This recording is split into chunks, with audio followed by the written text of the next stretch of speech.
છેલ્લા 24 કલાકમાં ગુજરાતમાં બહુ ઓછો વરસાદ નોંધાયો છે, જેમાં ડાંગ, ભાવનગરના તળાજા, વઘઈ, કચ્છના માંડવી સહિત માત્ર 11 જગ્યાએ હળવા ઝાપટા પડ્યા છે.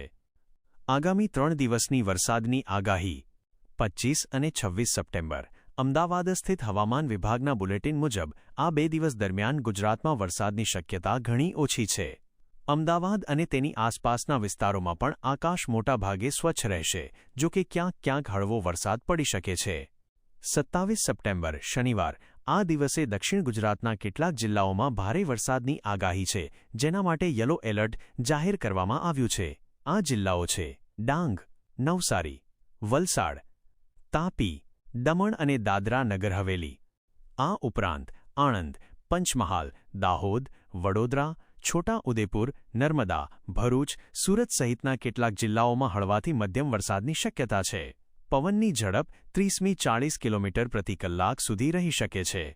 28 સપ્ટેમ્બર રવિવાર. આ દિવસે પણ દક્ષિણ ગુજરાતના જિલ્લાઓ જેમ કે ભરૂચ, સુરત, ડાંગ, નવસારી, વલસાડ, તાપી, દમણ અને દાદરા નગર હવેલીમાં ભારે વરસાદની આગાહી છે અને આ વિસ્તારો માટે યલો એલર્ટ યથાવત છે. તે ઉપરાંત બનાસકાંઠા, પાટણ, મહેસાણા, સાબરકાંઠા, અમદાવાદ, ખેડા, રાજકોટ, જૂનાગઢ, અમરેલી, ભાવનગર, ગીર સોમનાથ સહિત 1 ડઝનથી વધુ જિલ્લાઓમાં હળવો વરસાદ પડી શકે છે. 29 સપ્ટેમ્બર સોમવાર. ભરૂચ, સુરત, ડાંગ, નવસારી, વલસાડ, તાપી, દમણ અને દાદરા નગર હવેલીમાં ફરીથી છૂટાછવાયા સ્થળે ભારે વરસાદની શક્યતા છે.